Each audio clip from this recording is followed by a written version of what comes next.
So এবার দেখব আর্থিক বাজার ব্যবস্থার উপাদানসমূহ, অর্থাৎ মানে কি কি উপাদান বা কি কি বিষয়বস্তু থাকে বা কোন কোন ফ্যাক্ট থাকে আমরা সেগুলো দেখব।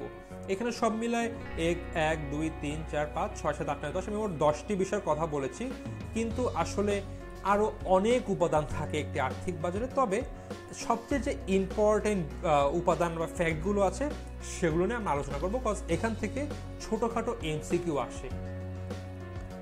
সো প্রথমে আমরা দেখব সিকিউরিটিজ। সিকিউরিটিজ কি?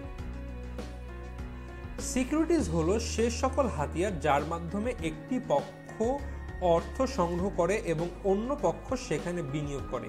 আমরা আগেই জেনেছি যে আর্থিক বাজারে স্বল্পমেয়াদী এবং দীর্ঘমেয়াদী কিন্তু হাতিয়ার থাকে, অ্যান্ড এই হাতিয়ারকে আমরা সিকিউরিটিজই বলতে পারি। সো আলটিমেটলি এই আর্থিক বাজারে স্বল্পমেয়াদী সিকিউরিটিজও আছে এবং দীর্ঘমেয়াদী সিকিউরিটিজও আছে। আমরা জানি স্বল্পমেয়াদী মানে 0 থেকে 1 বছরের মধ্যে, আর দীর্ঘমেয়াদী হচ্ছিল 1 বছরের বেশি। সো এই দুটি, এটা স্বল্পমেয়াদী এবং এটি হচ্ছিল দীর্ঘমেয়াদী। সো এই সিকিউরিটি ছিল সেই সকল হাতিয়ার বা স্বল্পমেয়াদী এবং দীর্ঘমেয়াদী হাতিয়ার যার মাধ্যমে একটি পক্ষ অর্থ সংগ্রহ করে এবং অন্য পক্ষ সেখানে বিনিয়োগ করে। সো দেখা যাক স্বল্পমেয়াদী সিকিউরিটিজ হলো ট্রেজারি বিল, বাণিজ্যিক পত্র, ব্যাংক স্বীকৃতিপত্র, হস্তান্তরযোগ্য আমানত সার্টিফিকেট, পুনঃক্রয় চুক্তি। এগুলো হলো স্বল্পমেয়াদী সিকিউরিটিজ, অর্থাৎ এগুলোর মেয়াদ 0 থেকে 1 বছরের মধ্যে।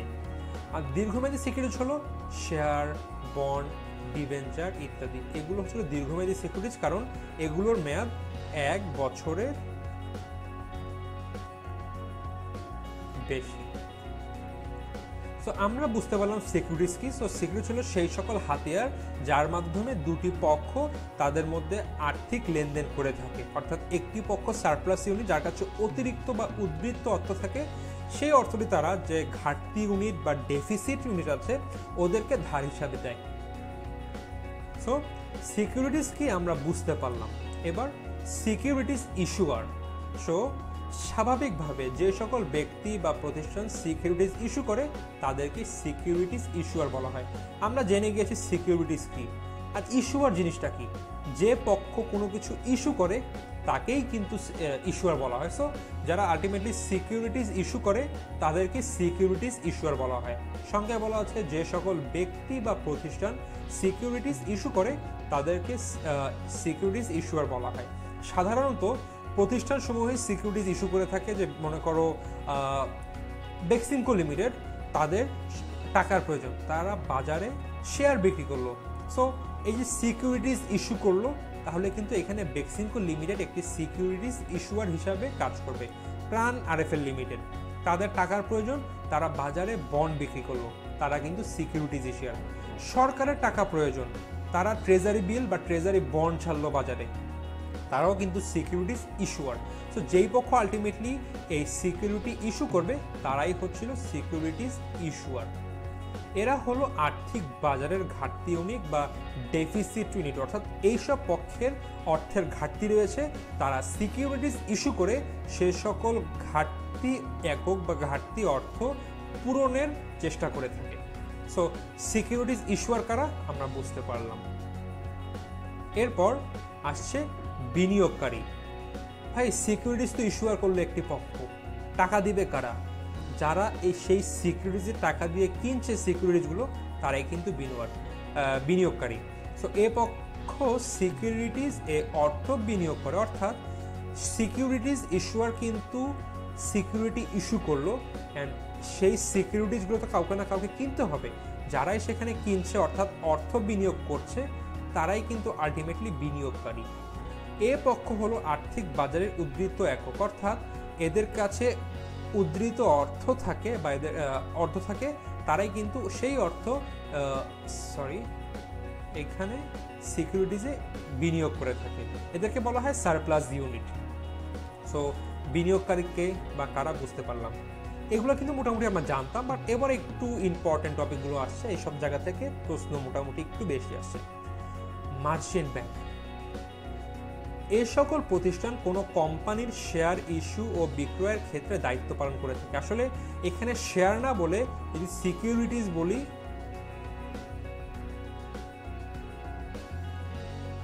তাহলে বিষয়টি ভালো মানানসই হয়। অর্থাৎ মার্চেন্ট ব্যাংক হলো বিভিন্ন ব্যক্তি বা প্রতিষ্ঠান, অর্থাৎ যারা ইস্যুয়ার, তাদের সিকিউরিটিসগুলো ইস্যু ও বিক্রয়ের ক্ষেত্রে দায়িত্ব পালন করে থাকে। কেমন দায়িত্ব? তারা ইস্যু ম্যানেজার বা অবলেখক হিসাবে দায়িত্বগুলো পালন করে থাকে। এদের কাজ কি? এদের কাজও ছিল অন্য একটি পক্ষে, অর্থাৎ যারা ইস্যুয়ার, সিকিউরিটিস ইস্যুয়ার, তাদের পক্ষে সেই সিকিউরিটিসগুলো ইস্যু করে দিবে এবং বিক্রি করে দেওয়ার ক্ষেত্রে দায়িত্ব পালন করে থাকবে। কারণ আমি বললাম একটু আগে, যখন আমরা সিকিউরিটিস ইস্যুয়ারের উদাহরণ দেখেছিলাম, বলেছিলাম প্রাণ লিমিটেড বা বেক্সিমকো, তারা কিন্তু আসলে সরাসরি মাঠে নেমে এই ইস্যু করে বিক্রি করার দায়িত্ব কিন্তু এই হ্যাসেল নেওয়ার মতো কিন্তু সময় থাকে না, বিকজ তাদের আরও অন্য কাজ থাকে। সো এরা কি করে, একটি থার্ড পার্টিকে এখানে ইনকর্পোরেট করে যে ভাই তোমাদেরকে আমরা কমিশন দিব বা টাকা দিব, তোমরা আমাদের এই কাজটি পালন করে দাও। এবং যারা এই কাজটি পালন করে থাকে তাদেরকে মূলত মার্চেন্ট ব্যাংক বলা হয়ে থাকে। সো মার্চেন্ট ব্যাংকই আমরা জানলাম। এরপর ক্রেডিট রেটিং কোম্পানি। সো এই কোম্পানিগুলো বাজারে অবস্থিত বিভিন্ন কোম্পানির আর্থিক অবস্থা, ব্যবস্থাপনার দক্ষতা সহ বিভিন্ন বিষয় বিবেচনা করে প্রতিষ্ঠানগুলোর মান নির্ধারণ করে। দেখো এখানে একটি ব্যক্তি বসে আছে, ধরে নাও এটা তুমি। এখন এখানে 3টি কোম্পানি আছে, এটি একটি কোম্পানি, ধরে নাও ছবি নিয়ে পাশে উদাহরণ দেওয়া আছে, বা ধরে নাও তোমার কোম্পানি। এখন তুমি কিছু অর্থ বিনিয়োগ করবে, বাট তুমি এই কোনো কোম্পানির সম্পর্কে কোনো ধারণা রাখো না যে কোন কোম্পানি কেমন বা এদের কাজ কি। এখন তুমি কিভাবে এই করবে? তোমার তো জানতে হবে আসলে কোন কোম্পানির ম্যানেজারিয়াল দক্ষতা কেমন, কাদের বিনিয়োগ থেকে লাভ হওয়ার চান্স কেমন, বা কাদের বিনিয়োগ বেশি ভালো, তুমি কিভাবে বুঝবে? এর জন্য এদের একটা রেটিং প্রয়োজন আছে, তাই না? সো এই কাজটি করে থাকে ক্রেডিট রেটিং কোম্পানি। এই কোম্পানিগুলো বাজারে অবস্থিত বিভিন্ন আর্থিক সংস্থা, বিভিন্ন কোম্পানি বিভিন্ন আর্থিক প্রতিষ্ঠানের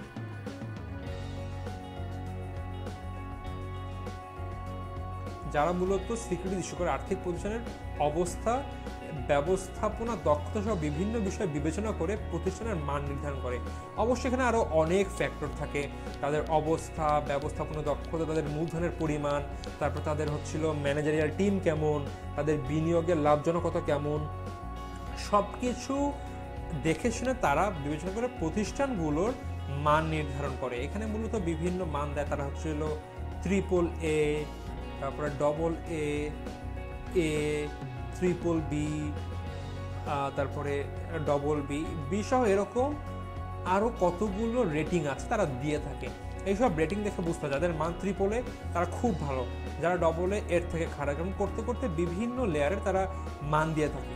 এখন এই যে বিনিয়োগকারী, ধরে নেই এই যে প্রতিষ্ঠান, এদের লেভেল আছে AAA, এদেরটা BB, না এদের ধরে নেই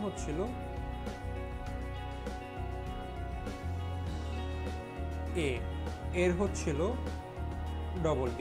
এখন কিন্তু তুমি কিন্তু দেখে বুঝবো, আচ্ছা এদের AAA ওই স্টার বেশি, মানে নিশ্চয়ই এরা খুব ভালো। এদের এর চেয়ে একটু খারাপ, আর BB মানে এদের তিনজনের মধ্যে সবচেয়ে খারাপ অবস্থায়।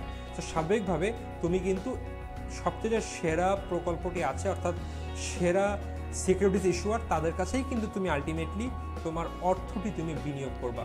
সো এই সকল মান দেখে বিনিয়োগকারীরা প্রতিষ্ঠান সম্পর্কে ধারণা লাভ করতে পারে, এবং ধারণা লাভ করে তারা মূলত বিভিন্ন জায়গায় ইস্যু করে থাকে। সো আলটিমেটলি এই ক্রেডিট রেটিং কোম্পানির কাজ বিভিন্ন ফ্যাক্টর দেখে বিভিন্ন আর্থিক প্রতিষ্ঠানের, অর্থাৎ যেসব প্রতিষ্ঠান সিকিউরিটিজ ইস্যু করে তাদের কোম্পানির বিভিন্ন রেটিং করে দেওয়া, এবং সেই সব রেটিং বা মান দেখে বিনিয়োগকারীরা বুঝতে পারে আসলে এইসব প্রতিষ্ঠানের কার্যক্রম কেমন, বা এখানে কি আমার বিনিয়োগ করা আদৌ লাভজনক হবে কিনা।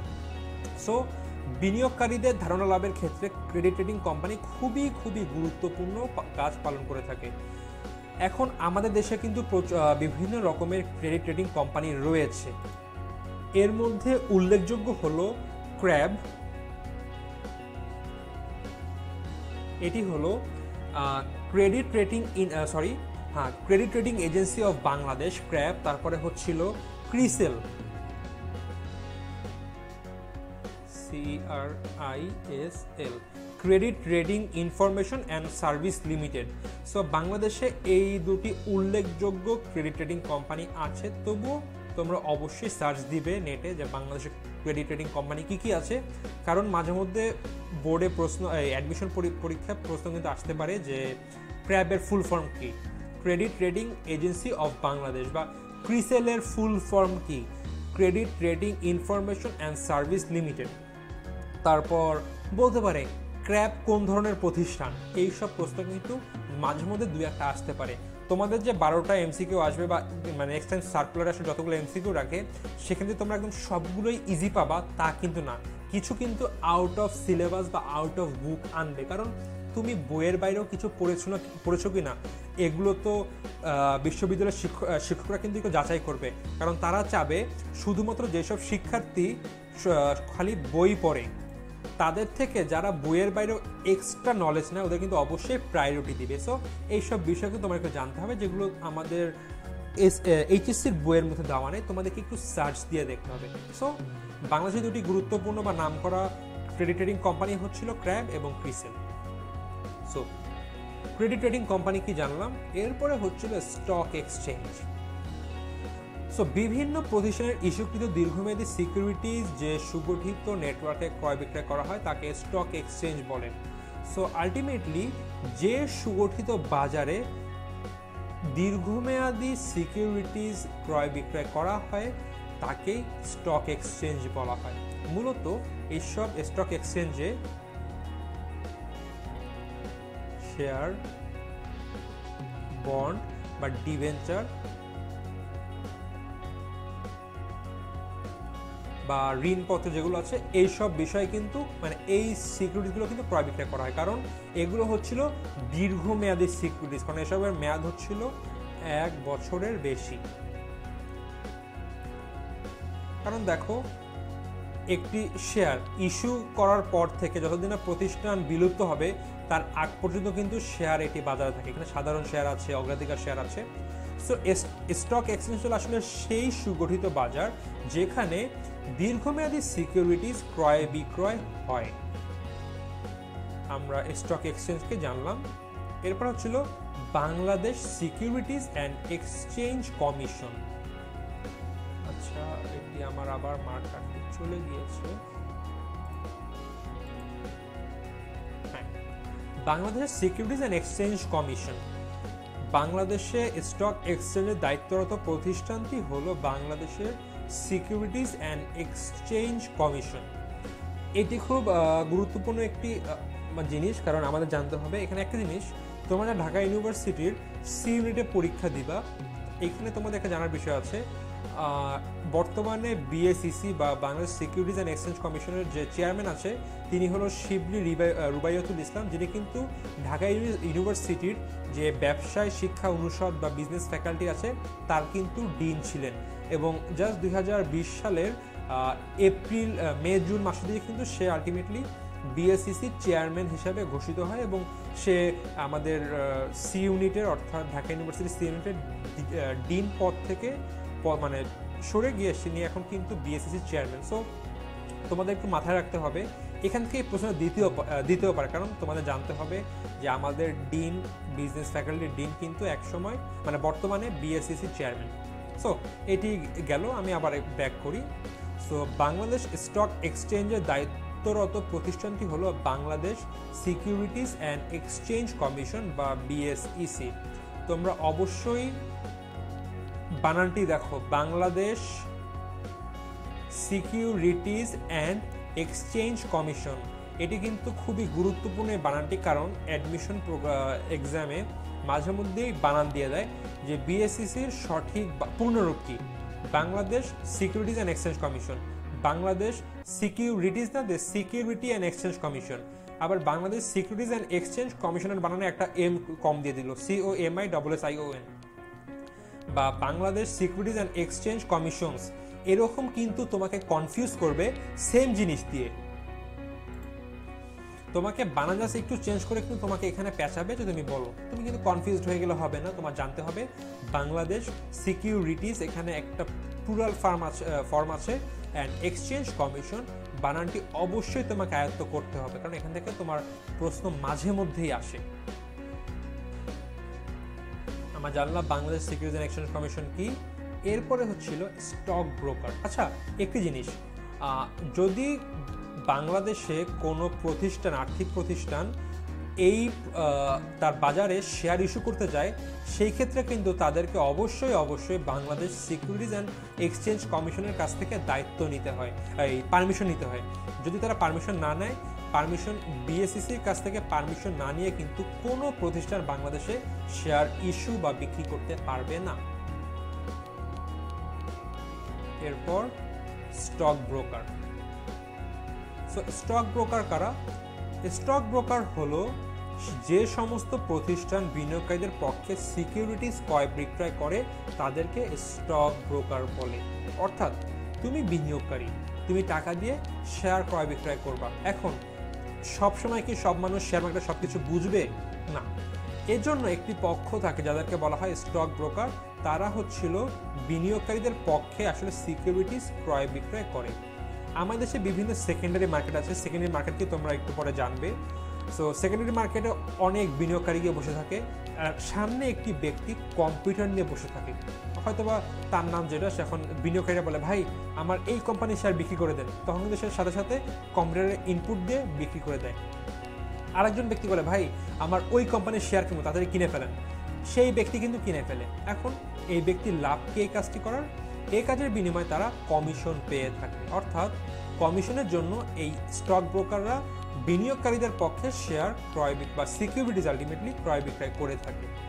অ্যান্ড একজন মানুষকে স্টক ব্রোকার হতে হলে অবশ্যই বিএসইসির কাছ থেকে অনুমোদন নিতে হবে যে ভাই আমি কোনো এক সেকেন্ডারি মার্কেটে স্টক ব্রোকার হিসাবে দায়িত্ব পালন করতে চাই। সো বিএসইসির কাছ থেকে পারমিশন না নিয়ে কোনো ব্যক্তি কখনোই স্টক ব্রোকার হতে পারবে না। এরপর আমরা আসবো হচ্ছিল স্টক ডিলার। আজকে একটু মাউস পয়েন্টটা ঝামেলা করছে, তাই বারেবার পেন করে নিচ্ছে। যাই হোক, স্টক ডিলার। স্টক ডিলার বলতে এমন প্রতিষ্ঠান, আচ্ছা এখানে হবে